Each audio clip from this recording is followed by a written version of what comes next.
Silakan duduk.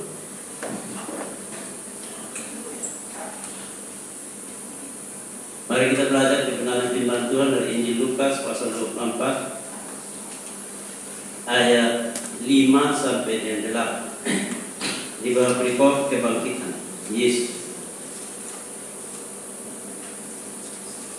Injil Lukas pasal 24 ayat 5 sampai dengan 8 di bawah perikop kebangkitan Yesus. Saya akan baca ayat ganjil dan Bapak Mama baca ayat genap. Demikian firman Tuhan.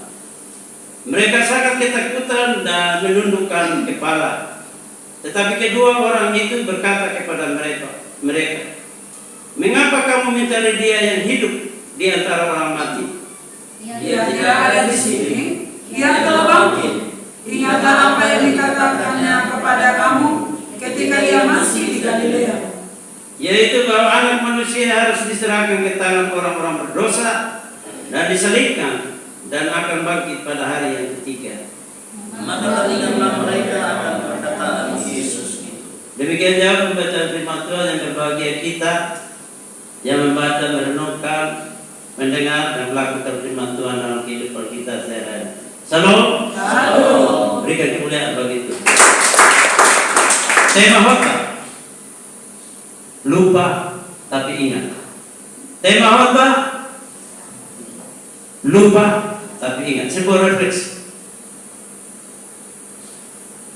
Kemarin saya khotbah firman di PDI Yerusalem. Dan ketika saya pulang rumah, ternyata yang minta khotbah ini hari ada satu dari GBI Gereja Bethel di apa itu tempat rusak sana, naik di sana. Satu di Labas, Tiada. Saya bilang saya ada tugas, saya bilang begitu. Saya tolak tadi malam. Ternyata ketika saya tidur, Tuhan bilang lu harus khotbah lagi di firman. Dan saya minta kepada Tuhan kalau bisa ada pelayanan di momentum Paskah. Ternyata pagi-pagi saya baca WA dari mama. Saya baca, saya pikir ucapan Paskah saja begitu. Jadi saya tidak buka. Saya baca ini ucapan selamat Paskah. Berapa menit kemudian saya buka, ternyata minta khotbah. Siap, Mak. Terus saya katakan siap, tidak berhenti situ. Saya terbakar angkat telepon. Ternyata Mama tidak juga. Bapak saya juga berdoa sama Tuhan. Yang Tuhan tunjuk Bapak di muka dan Bapak yang tapi yang muncul terus Bapak di muka. Saya cuma tadi malam itu saya kerinduan untuk khotbah di firman. Karena ini sampai refleksi. Saudara-saudara sekalian, peristiwa Paskah dirayakan oleh semua umat Kristiani di dunia. Perayaan ini perayaan bukan yang baru terjadi, tapi perayaan sudah terlaksana 2000 tahun yang lalu. Dan karena itu dalam bacaan ini secara konteks kita melihat bahwa ternyata Maria Magdalena dan saudara semua di kubur Tuhan Yesus.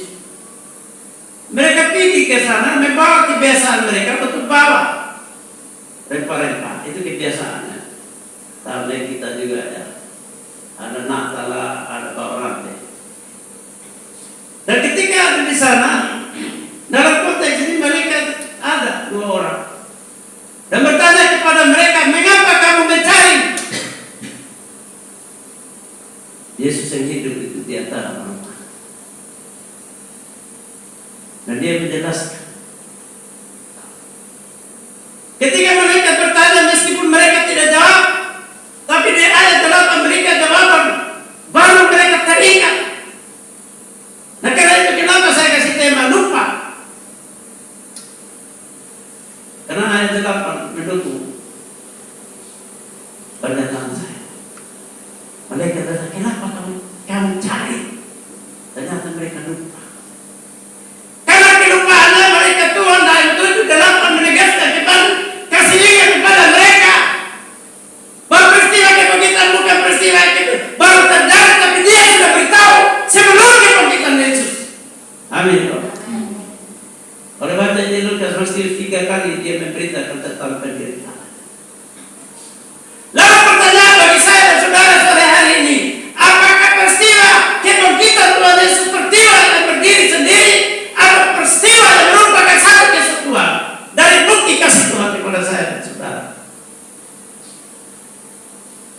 Kalau peristiwa kebangkitan ini kita penggal menjadi satu yang terpisah dari peristiwa terdahulu, maka kebangkitan Tuhan Yesus tidak punya makna apa. Amin toh? Karena saudara-saudara sekalian, peristiwa kebangkitan adalah ujung daripada kehadiran Yesus sebagai bukti kasih Allah kepada saya dan saudara. Untuk apa? Tujuannya menyelamatkan saya dan saudara. Lalu saya baca teliti Alkitab, dan ternyata dalam penghakiman saya tidak menemukan. Betul kok? Ekor yang menanggung dosa manusia. Berdelik-delik itu sebenarnya. Tuduhan-tuduhan seperti itu hampir tidak kelihatan dalam penghakiman. Baik oleh Pilatus maupun mereka lebih menyoroti. Yang pertama, dia mengaku sebagai raja. Yang kedua, dia sebagai Mesias. Yang ketiga, dia merumahkan bendera baki pada dibangun dalam 3 hari. Dan berbagai pengajaran lainnya yang membuat ahli Taurat dengan agama Yahudi mereka panas betul. Bapak tua ini bahaya. Pasti kita orang-orang lari ikut dia semua. Kira-kira seperti itu. Dan faktanya seperti itu. Dalam pemeriksaan Pilatus saya tidak menemukan kesalahan orang ini. Tapi tuduhan begitu banyak. Sehingga dalam perspektif antropologi hukum dan sosiologi hukum, dengan mereka mengambil sebuah tradisi hukum mereka. Kalau demikian, saya kasih sama orang banyak untuk menentukan. Karena itu saudara-saudara sekalian, bagi saya dan saudara, Yesus mati di kayu salib. Perhatikan baik-baik. Yesus mati di kayu salib karena pengajaran kebenarannya yang membawa saya dan saudara keluar dibebaskan dari dosa. Amin kok. Saya periksa satu persatu ayat Alkitab. Ternyata orang Yahudi ahli Taurat hakimi dia itu karena ajar. Amin kok. Tapi dalam minggu-minggu sengsara, khotbah kontekstual hanya mengedepankan profil-profil daripada pribadi Yudas, Petrus dan lain sebagainya, Pilatus dan berbagai komponen-komponen yang ada pada saat momentum daripada penghakiman Tuhan Yesus dan penderitaannya. Lalu yang tidak muncul di situ adalah dosa yang begitu besar daripada manusia tidak terekspos. Yang kita ekspos oleh Pilatus, yang kita ekspos oleh Yudas, yang kita ekspos oleh Simon Petrus dan pengakalan dan lain sebagainya. Lalu dosa manusia yang begitu besar yang menjadi alasan bagi Bapa mengutus anaknya ke dalam dunia untuk mengajak saya dan saudara tentang kebenaran dan menyelamatkan. Itu sama sekali tidak diekspos. Karena itu saudara-saudara sekalian, menjadi tidak penting pertanyaan daripada mereka kepada murid-murid kepada perempuan. Mengapa kamu mencari Yesus? Tapi yang ketiga kalian boskan pada saat ini adalah pertanyaannya, mengapa sekian banyak firman, sekian banyak penderitaan, sekian banyak ajaran Tuhan Yesus, mengapa tidak menunjukkan buah dalam kehidupan gereja, dalam kehidupan manusia, dalam kehidupan pelayan Tuhan, bahkan hamba Tuhan saat ini saling berhadap dengan doktrin dan dogma yang ada. Amin toh. Kalau kita mempraktikkan tujuan Allah mengasihi kita, seharusnya yang dipertahankan saat ini dalam refleksi pasca bukan sebuah perayaan yang aduhai, tapi yang dipertahankan adalah buah dari sebuah pengajaran yang benar. Karena itulah yang mengantar saya dan saudara untuk ada dalam keselamatan itu. Amin toh. Tapi sekarang satu datang dari dia teori teologi, satu menjelekan satu, gereja satu mengklaim dia paling benar, kenapa satu dia mengklaim dia penyoba yang paling benar? Terus untuk kamu yang ini yang benar. Pertanyaan Yesus, pertanyaan Tuhan bagi saya dan saudara di tahun 2020 ya, mengapa firman yang saya tabur kamu, yang saya bagi, yang saya ajar, yang karena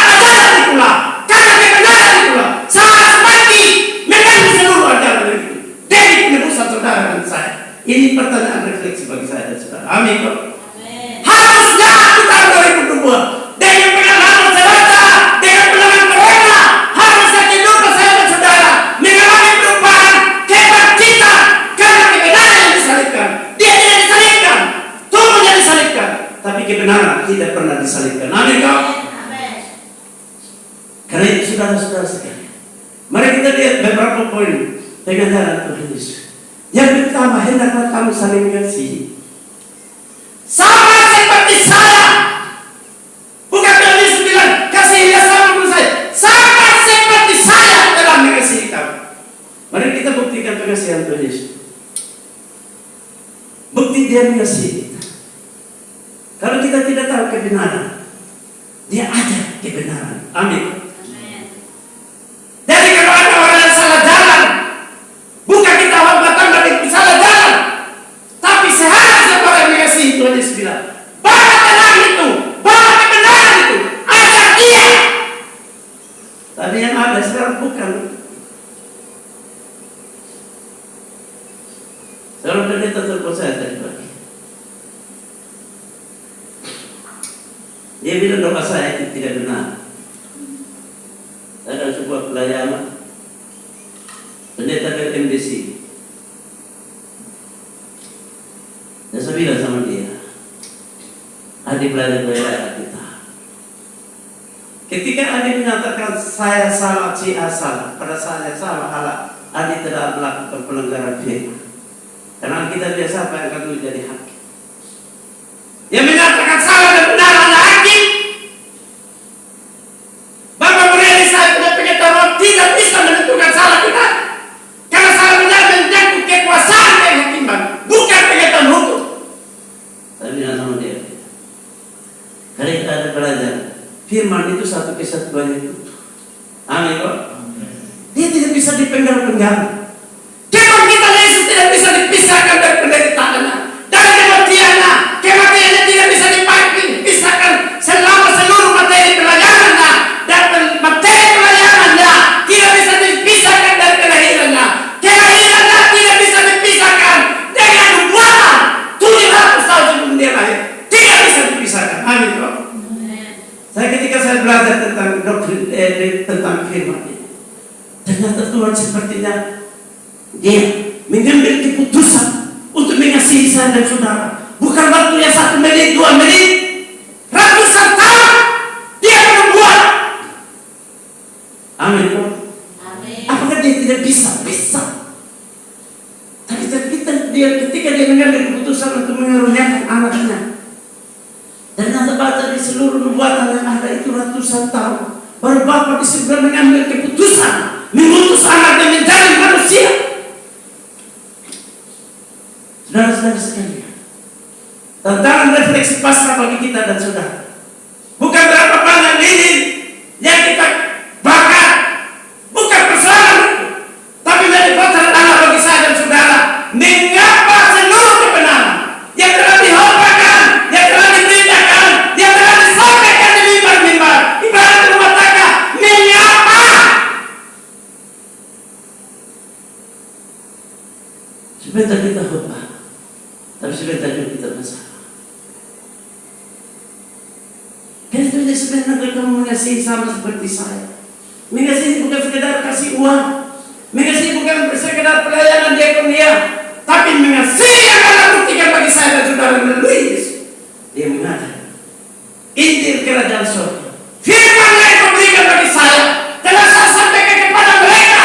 Karena firman itu bukan sekedar hidup diberkati, sakit disembuhkan, tapi Yesus mengajar saya dan saudara lewat firman itu adalah supaya selesai dari tempat ini kita ada dalam keselamatan. Amin dong. Karena itu akhir dari seluruh pengiringan kita kepada Tuhan. Sebagai pendeta, sebagai hamba Tuhan, sebagai pendoa, harus berakhir di sana. Karena itu pendeta dia bilang kasih terus. Saya bilang adik, perhatian baik-baik kasih dia. Adik menyatakan dalam pelayanan pada saat itu. Adik bilang, saya kasih sembuh. Saya bilang bukan lu yang kasih sembuh. Ingat saya baik tulisan Paulus. Karena dia beda-beda. Satu roh pelayanan beda-beda. Ada yang pakai minyak, ada yang pakai garam, ada segala macam. Tapi yang mengerjakan mujizat itu Bapa di surga bukan itu sebagai apa itu. Amin kok. Sama ini. Tapi kadang-kadang yang babunya di luar dia. Saya perhatikan baik-baik. Kasih karunia pemberian khusus. Yesus itu kasih karunia terbesar dari Bapa bagi saya dan saudara. Apakah karena Kudus? Apakah karena suci?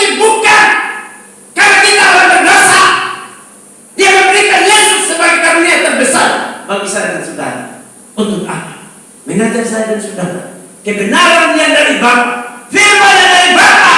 Perhatikan doa Tuhan Yesus. Firman yang telah Aku berikan kepada saya telah sampaikan kepada mereka.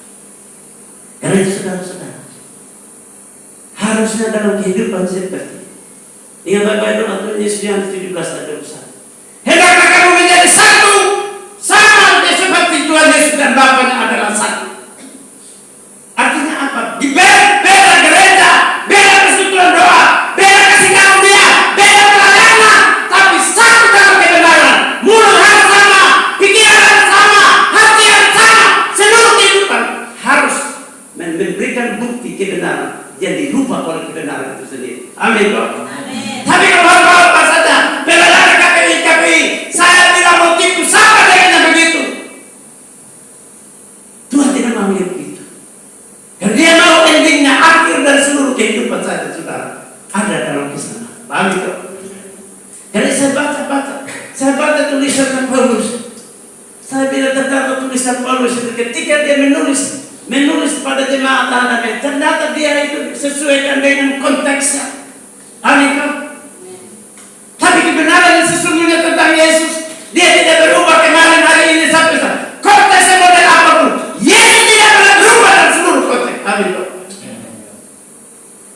Karena itu saudara-saudara, satu dari kadang-kadang kita, di mana 2-3 orang berkumpul dalam namaku, Aku ada di situ. Pertanyaannya, kalau satu orang saja apakah ada? Ada. Tapi ketika firman itu ditulis, disampaikan konteksnya. Amin. Nah, ini yang harus kita pahami. Karena saudara-saudara sekalian, ketika mereka tanya, mengapa kamu mencari? Ternyata orang lupa semua bahwa Tuhan Yesus sudah kasih tahu mereka. Amin. Karena itu mereka kasih tahu kembali di ayat 7, dia akan dihakimi, dia akan difitnah, dia akan dipukul, dia pokoknya sampai mati. Pada hari yang ketiga akan bangkit. Ayat 8 bilang, baru mereka teringat kehidupan saya dan saudara. Sebagai orang yang percaya kepada Yesus, kita berada pada karakter kehidupan seperti itu. Habis hamba, habis dengan firman, lupa. Masalah datang, baru kita mulai, oh betul. Karena itu fungsi pihak lain. Fungsi sesama adalah untuk mengingatkan saya dan saudara. Mereka terbukti kasihan sama mereka. Betul Yesus sudah awal bukan baru terjadi, sudah awal sebelum terjadi. Baru dia bahwa Tuhan waktu kita demikian. Oh betul waktu khotbah di Bapak Bu Reni, firman ini betul. Waktu khotbah di Bapak Marcel sana, Pak Malera khotbah sama kita. Oh bagaimana supaya kita bersuka cita ada dalam penderitaan. Akui bahwa apa yang menjadi firman itu dia akan tetap berlaku. Amin. Menjadi begitu Tuhan tidak ada yang namanya tidak ada penderitaan. Tapi ingat baik-baik juga, bahwa kita harus seimbang. Tuhan bilang minta. Ada ruang yang Tuhan memproteksi saya dan saudara dari penderitaan. Amin. Tapi Paulus mengalami, dia bilang, dalam penderitaan kasih karunia sempurna, kasihku sempurna, kuasaku sempurna. Amin. Karena saudara-saudara sekalian, sekali lagi peristiwa kibat kita adalah peristiwa momentum di mana kita ada dalam sebuah refleksi. Sebagaimana mereka bertanya kepada mereka, pertanyaan yang sama datang kepada saya saudara, mengapa? Sebagai keluarga, sebagai pendoa, sebagai umat, sebagai pendeta, mengapa? Lalu kita kasih salah orang. Kalau kita kasih salah orang, kita kembali ke Adam dan Hawa. Ada bilang ini perempuan itu ular. Ingat baik-baik, masing-masing saya dan saudara mempertanggung jawab. Karena saya baca tadi malam, kenapa orang Yahudi tidak percaya? Ternyata mereka tidak percaya bukan karena maunya mereka. Tuhan telah meletakkan hati mereka. Di Injil Yohanes, di Injil Matius. Saya baca mereka. Kenapa orang Yahudi tidak percaya sampai saat ini? Ternyata itu sudah dibuatkan 2000 tahun yang lalu, 3000 tahun yang lalu. Dan mereka seperti itu. Karena kita berbahagia. Kita masih bisa merayakan Paskah di tahun 2022 ini. Tapi yang aneh adalah perayaan kita bukan kita mempertanyakan kembali mengapa, tapi justru kita membawa perilaku daripada perempuan dan murid-murid. Mereka membawa daripada kita merayakan Paskah dengan pola-pola lama. Amin. Apakah salah? Kemarin saya hamba di makanan. Saya bilang uang ini dibakar begitu banyak. Beli kertas semen, buat buah Bukit Golgota dan segala macam pelampian segala. Bakar uang. Kenapa tidak kasih orang miskin? Tapi tadi pagi Tuhan berkata sama saya begini. Woi, aduh Pak Puri. Ingat perempuan yang bawa minyak itu. Yudas bilang lebih baik jual. Iya. Tuhan bilang orang miskin ada padamu setiap saat. Hanya Paskah ini dan Jumat Agung saja. Bosan buat itu untuk memperingati pengorbanan saya di kayu salib. Saya doa minta ampun sama Tuhan, Tuhan saya susah. Ingat banyak. Jadi perayaan itu perayaan itu penting untuk memperingati. Ingat, perempuan bawa itu buli-buli di atas minyak, siram di bab tua begini. Yudas bilang lebih jual. Tuhan bilang kosong berpikir orang susah, diakonia nak. Diakonia bukan tunggu Paskah. Tapi kalau satu tahun kamu buat untuk memperingati saya, itu tidak salah. Tapi jauh lebih salah ketika hidup kita tidak bertanya mengapa. Sekiranya langsung jadi orang Kristen, tidak tahu berdoa. Padahal saya sudah ada doa Bapa kami. Mengapa? Saya sudah ada jangan khawatir, tapi mengapa khawatir terus? Karena apa? Tidak mengenal mana. Kurang percaya. Mengapa kurang percaya? Karena itu tidak ada waktu untuk dengan Tuhan. Amin. Kita ini untuk kuat sudah belajar firman dengar khotbah, pendeta khotbah cuti sama kita. Maka saya dari mana-mana kalau semua pendeta ke pendeta ibu mama pendeta ini rubuh di mana? Amin dong. Pendeta itu berhak tidak ada perasaan manusia. Yang kita jaga perasaan Tuhan. Masalah yang ada di muka itu. Karena Tuhan mengasihi saya dan saudara. Amin. Bukti semua masuk ke kubur. Lagu itu tak membawa. Jabatan tidak bawa. Kehormatan tidak bawa. Semua silang di pintu kubur. Tapi kita bangga ada keselamatan di dalam. Amin toh. Itu yang kita rindu sekarang. Karena Bapak Mama sekalian yang dikasihi oleh Tuhan Yesus Kristus. Pemberitaan tentang kebangkitan. Yesus sudah kesal. Karena itu di Taman Getsemani. Apa yang diajar kita di Taman Getsemani? Ketika Yesus ada dalam pergumulan, tindakan yang menguatkan melakukan dia hanyalah doa. Amin kan? Tapi Tuhan bilang sama murid-murid, daging lemah, roh berguru. Kalau lemah adalah mengantuk terus, tagulik terus, tidak pernah bangkit. Firman sudah sekian lama diperintahkan, tidur terus. Yesus bilang, kamu tidak bisa bertahan kok. Kamu tidak bisa kok. Firman saya omong saya ada tidak bisa dulu kebosong lakukan. Bukan soal mengantuk, tapi soal perilaku mengantuk yang terus menerus. Tidak tahan dari persekutuan doa mengantuk. Pulang dari persekutuan langsung tidur. Tidur firman itu tidak pernah hidup dalam kehidupannya. Padahal kalau perayaan Tuhan Yesus sudah bangkit, saya keliling ternyata sopi banyak di tempatnya. Amin, Imam Pendeta. Tugas apa? Tugas kita adalah melapis. Tidak ada urusan yang perasaan orang. Karena kita bilang siap diikuti, dibenci. Sebelum saya saudara dibenci, diikuti. Yesus sudah ngomong 2000 tahun yang lalu bahwa sama mengikut saya harus ikut salib. Nah ini menerjemahkan pikir salib ini kadang-kadang kita keliru. Ingat baik, Yesus mati di kayu salib bukan karena salah dan dosa, tapi karena kebenaran. Dia mengetahui kebenaran yang Bapa berikan kepada dia. Karena itu dia berdoa di Taman Getsemani bukan doa supaya taman itu lalu, tapi dia berdoa supaya dia menjadi orang yang sukses, melaksanakan perintah Bapaknya untuk menebus saya dan saudara. Amin. Kalau tawaran sama dia itu terlalu banyak. Waktu Pilatus bilang, Tidak tahukah kalau saya berpuasa? Tuhan Yesus bilang puasa yang ada dari atas, dari saya punya Bapa. Tapi kalau tidak mengerti oleh Bapa, saya diutus oleh Bapa untuk mengerjakan pekerjaan mengasihi saya dan saudara dengan cara kelilingkan obat baginya. Karena itu pemberitaan firman, Mama, Deta, Deti, semua Bapak Andre selalu ada di sini. Sekarang ini anak KPI di mana-mana. Amin kok. Bapak Marsi semua ada dalam pelajaran. Bapak Uredi. Karena itu saudara-saudara, kita kadang-kadang salah dengan perempuan, lupa.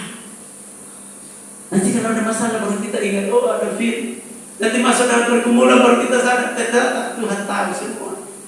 Amin. Amin. Pertanyaan ini terus berlangsung dalam kehidupan saya. Tuhan mempertanyakan.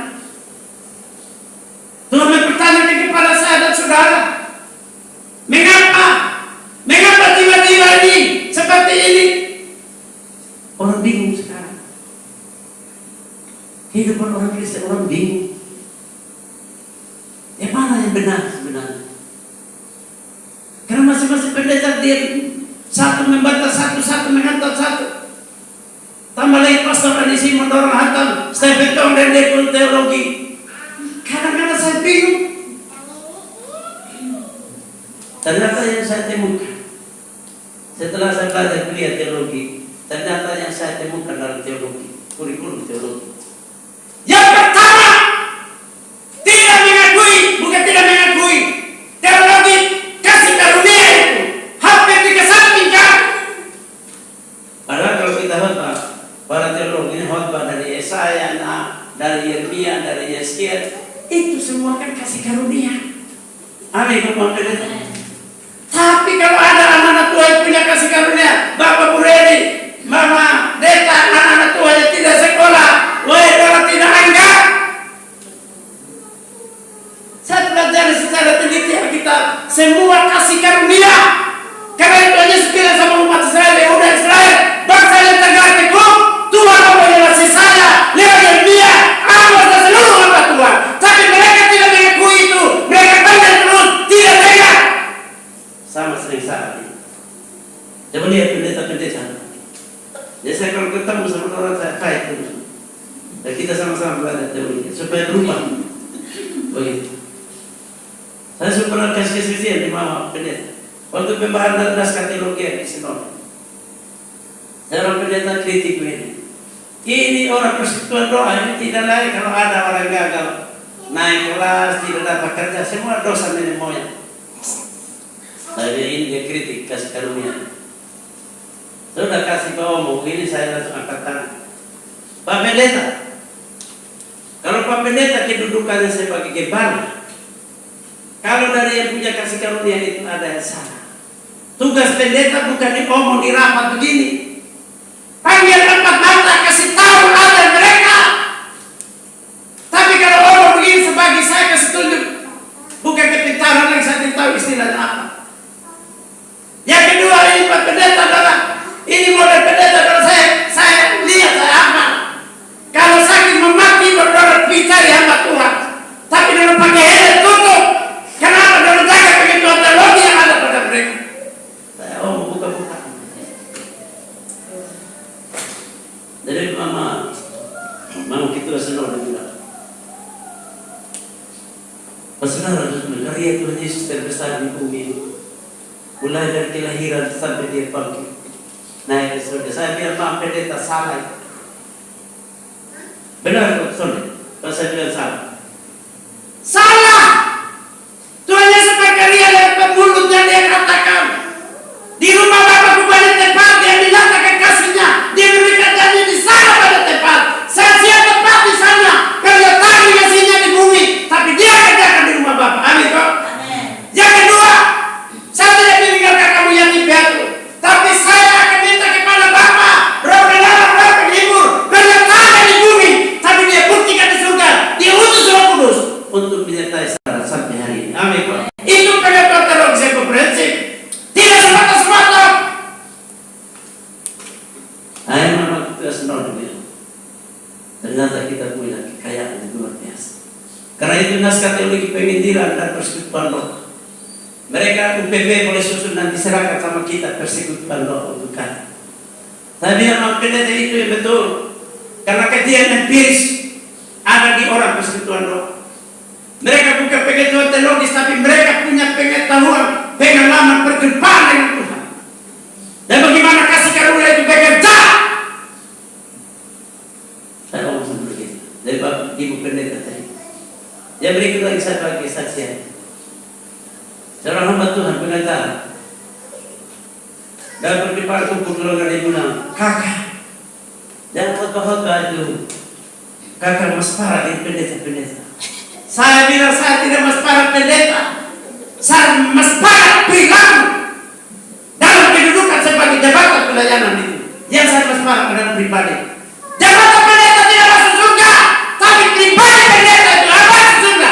Kalau ada tidak benar mau. Saya bilang, rupanya saya khotbah dari orang video nomor kasih naik. Saya bilang aktor ini. Saya tidak ada urusan, saya cari keselamatan. Amin. Keselamatan saya tidak pernah baca dari kita ada di imam, ada di tidak ada. Keselamatan setiap orang dengar dan melakukan firman. Amin. Karena itu saudara-saudara sekalian yang dikasihi oleh Tuhan Yesus Kristus. Peristiwa Paskah sekali bukan peristiwa perayaan, peristiwa pengulangan. Tapi pertanyaan 2000 tahun yang lalu Tuhan pertanyakan bagi saya dan saudara. Mengapa? Besok mati, besok menderita. Seluruh nubuatan saya sudah digenapi lewat saya. Tapi Bapa di surga Tuhan Yesus dia menderita. Mengapa? Ternyata salah satunya lupa. Amin. Mengapa jemaat Tuhan tidak pergi gereja? Ternyata lupa. Karena sibuk. Mengapa tidak ada misbah di rumah? Karena sibuk. Mengapa tidak bertobat? Dunia yang terlalu enak. Amin. Karena pertanyaan ini sangat berat untuk kita jawab. Amin. Kata tangan persoalan. Saya kemarin khotbah itu saya berdoa bergumul sama Tuhan. Tuhan layakkan saya. Saya harus khotbah di Nonhila. Saya suruh saya anak perempuan yang SMP Kesa itu pendeta. Saya bilang, anak berkhotbah. Dia siap, dia berkhotbah. Setelah baca firman di mulai khotbah, saya minta izin saya bernama kamu. Ternyata saya tanya bagaimana respon jemaah. Dong Yesus bagus, persoalan yang ada di kita. Mau laksanakan dan sampai. Amin toh. Saudara-saudara. Maka saya kalau puasa itu saya kadang-kadang saya lihat satu teman di Maranatha semua itu lampion, saya lihat betul tidak salah. Saya salah di mata Tuhan ketika hidup saya dan saudara tidak berubah. Lalu mau bikin apa seluruh itu? Saya kadang-kadang pikir sekian lama jadi majelis, sekian lama kasih perpuluhan, persembahan semua lewat semua, tapi hidup tidak pernah menghasilkan buah. Mau bikin apa? Amin Tuhan. Sama dengan ibu pendeta, ibu pendeta habis khotbah tiap bulan, tekad daftar gaji, lalu upah di surga di mana? Tuhan bilang, kamu sudah terima upah. Memberi nikah, orang terima kasih, sudah terima upah, upahnya terima kasih. Upah yang mana yang kita kejar? Adalah buah-buah hidup yang benar di hadapan Tuhan. Amin. Karena itu saudara-saudara saya motivasi pelayanan kadang-kadang. Kenapa saya ngomong keras soal anak-anak Tuhan punya kasih karunia? Karena saya belajar. Wih, berbahaya kalau dunia begitu. Ada orang yang berkumpul minta alat sosial segala macam untuk pelayanan, tapi begitu dapat kasih siapa? Benar deh? Tidak benar, itu teridoi. Hati-hati. Seorang hamba Tuhan terkenal Benihim. Karunia Benihim belum ada tuh di Kupang. Di Surabaya ada satu mama di Soe pernah. Dia doa ke saya langsung tunduk rumah. Benihim satu kali khotbah dia taruh. Dia sekali tiap pelayanan dia main dia punya tangan ini rubuh semua. Apakah Tuhan ada di situ?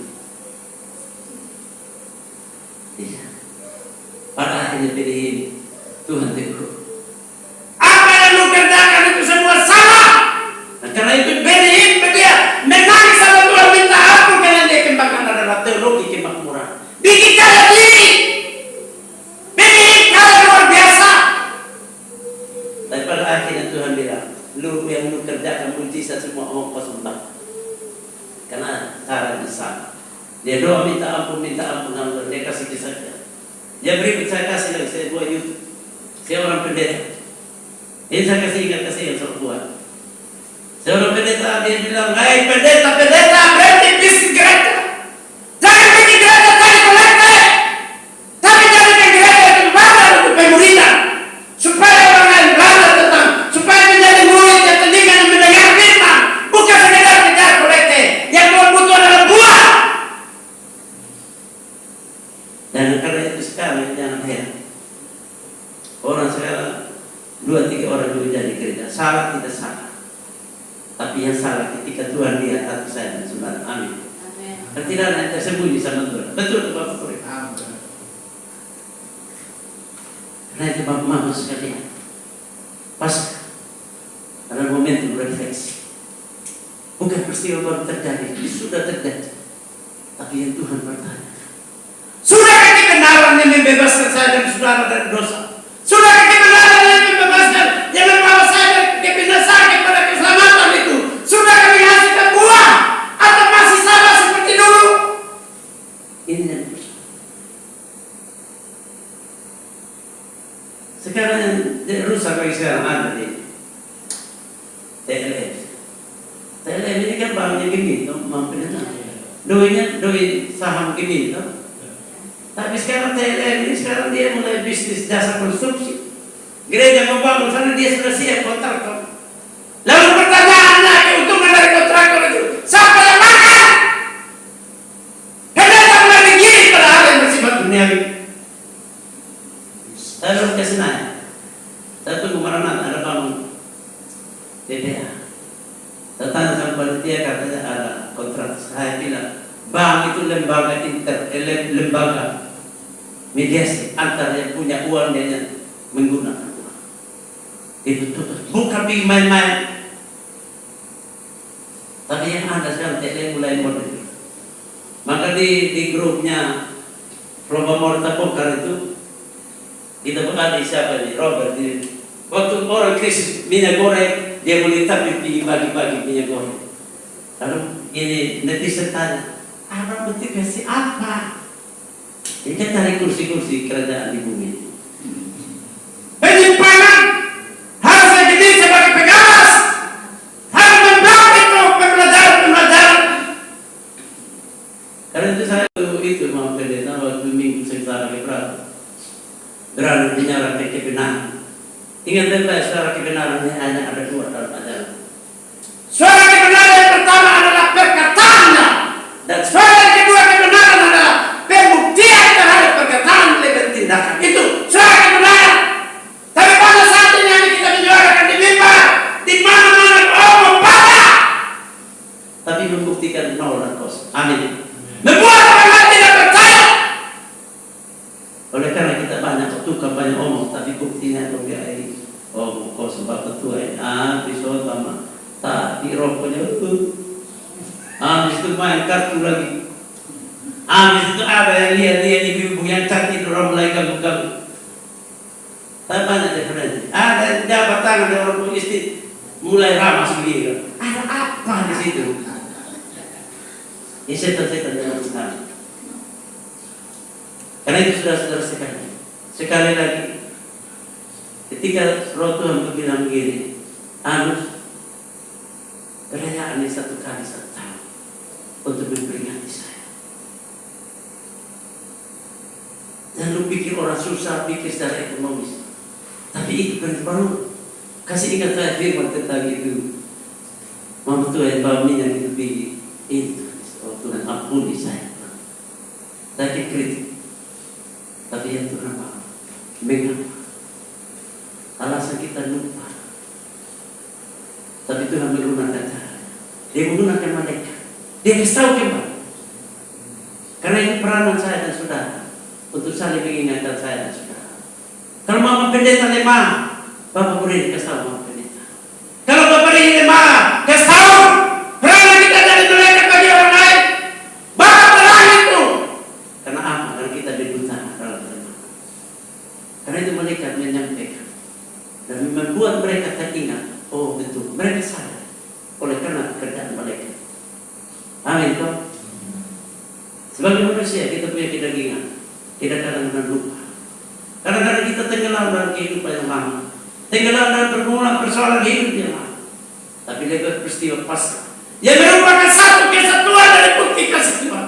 Sejak dia dinubuatkan dan dia lahir menghadap kebenaran, dia ini mati naik ke surga, pergi ke rumah Bapa menyediakan tempat dan mengutus Roh Kudus. Satu kesatuan yang membuktikan kasihnya bagi saya dan saudara. Amin toh. Karena itu kan kita belajar tulisan Paulus. Dasarnya Roma 1 ayat 16. Paulus dengan saya memiliki keyakinan yang sungguh bahwa Injil itu adalah kekuatan yang menyelamatkan. Dasar keyakinan itu dia berada di seluruh jemaat yang dia tulis dalam seluruh konteksnya. Tapi keyakinannya ada pada Injil. Dia tidak pakai dia akal budi, dia tidak pakai dia pengetahuan, tapi keyakinan dalam Injil bahwa di dalam Injil ada kebenaran yang menyelamatkan. Amin toh. Keyakinan itu menjadi sumber hukum baginya. Tapi Bapak Guru ini kan orang hukum. Kalau ada dasar hukum dia ambil dari situ mulai dia pakai. Dan konteksnya berbeda-beda. Tapi keyakinan sungguh ada pada Injil. Amin toh. Oleh sebab saudara-saudara sekalian saya tidak mau banyak. Mari di minggu yang ini kita menjadikan Paskah untuk merefleksi Tuhan. Sikap-sikap kita sungguh terlalu merupakan Tuhan. Apa sengaja atau tidak sengaja, kemau kita berubah. Tuhan terus bertanya, mengapa? Mengapa sampai hari ini pertobatan di gereja tidak ada? Kenapa mencampur adukan pemahaman pertobatan orang percaya dengan agama Kristen ini yang jadi persoalan? Orang kadang mengidentifikasikan orang beragama Kristen menjadi orang percaya, tapi Alkitab membuktikan orang percaya adalah orang yang berubah. Dan titik percaya dimulai dari pertobatan. Amin toh.